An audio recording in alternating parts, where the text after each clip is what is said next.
Hey folks, Gwe. You may have seen the video clips out there of an event at a church, Cornerstone Church in San Antonio, Texas. The clips depict the congregation, offer the world a glimpse of the congregation, together with one loud, proud, passionate voice, unified in chanting, "Let's go, Brandon." Now, if you don't know what "Let's go, Brandon" means, you can search it for yourself. But basically, it is a juvenile way for some people to express their displeasure in President Joe Biden. Instead of using the word that they actually want to use, which is that four-letter word, that noun, verb, and adjective word, starts with the letter F, fornication under consent of king. Instead of using that word, which out in public and in regular society may be deemed to be a vulgar, crass statement, instead of saying what they really want to say, which is Joe Biden, they say, "Let's go, Brandon." And it's cute. I'm not terribly upset by swearing. It comes out of my mouth from time to time under the right or wrong conditions, depending on how you see it. Those words will come out of my mouth. It's part of the lexicon of being a maritimer, I believe. It's just part of how we have evolved to communicate. Whichever language it is we happen to speak, those words have migrated their way in and are widely used. I'm not opposed to swearing. It bothers me that it was said in the church, because there is something special about these places. There is something holy about these places. There are people here who wouldn't feel the same way I do about that kind of language, and therefore I would never want to offend them. I think, oddly, what bothers me most about hearing these people chant over and over and over again, "Let's go, Brandon," isn't that they actually meant Joe Biden. It's that they didn't have the courage to say Joe Biden. They didn't have the integrity just to say what it was they were feeling. They didn't have the integrity to together with one loud, proud, unified voice say Joe Biden. They hid behind "Let's go, Brandon." Why? Well, because they would never use in a church. They would never say that four-letter word in a church. They would never use that word as a noun or a verb or an adjective in the church. That would be vulgar. That would be completely disrespectful. That would be damaging. That would make the church a dirty place. It would soil the church. It would soil this holy space. It would sully it.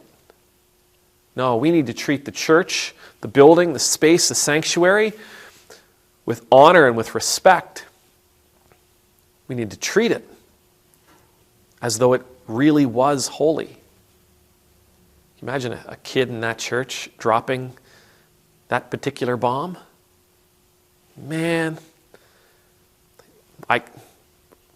I can imagine it. I can imagine the terror in the parents' eyes. I can imagine their shame and their guilt. I can imagine how bad they would feel. I can imagine them looking around the room wondering who else heard. And when they catch the eyes of somebody who's looking at them with that kind of displeasure, pulling that kid out of that room. And so I wonder, why then? If you're not willing to use that word in the sanctuary, in a holy place, if you're not willing to actually say Joe Biden, why then would you say, "Let's go, Brandon"?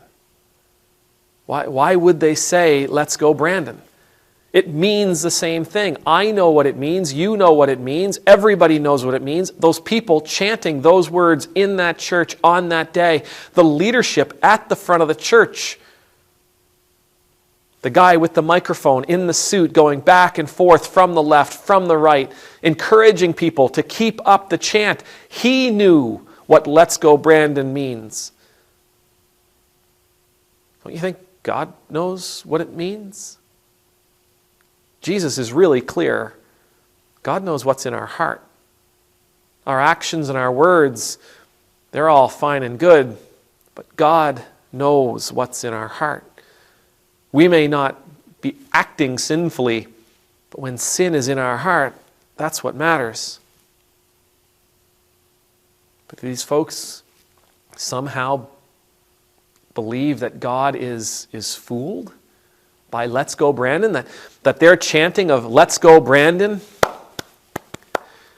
has made God in heaven with his angels and with the saints and with the martyrs and with all the company of eternal life look around and say, "Wow, that's really great. They're down there encouraging some fella named Brandon. What a wonderful thing that is. They're such a loving congregation. Who is this Brandon fellow anyway? I want to know who Brandon is. We should send Brandon some special blessings because these people obviously think the world of Brandon. I am so grateful that they are such a loving congregation." No, God knows what it means. God is not fooled with this cute limerick. So if they want to say Joe Biden, I would have a great deal more respect for them if they just simply said Joe Biden and stopped thinking that they were somehow pulling one over on God. Chanting over and over again, "Let's go Brandon." And meaning the entire time, Joe Biden, that they thought they were getting one past God.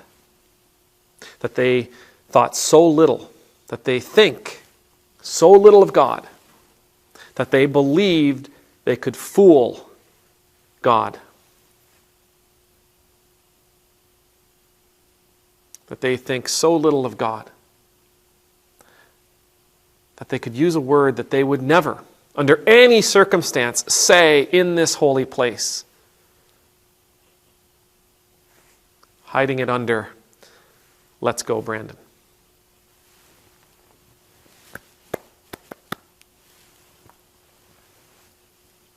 May the Lord bless you, may the Lord keep you, may the Lord's face be made to shine upon you and be gracious to you.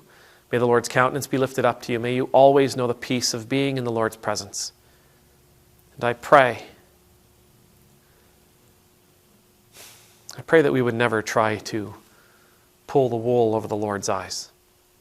I pray that we would walk this life in the knowledge that God is able to see into our hearts, into our intentions, that God is able to see the love or the lack of love that we carry.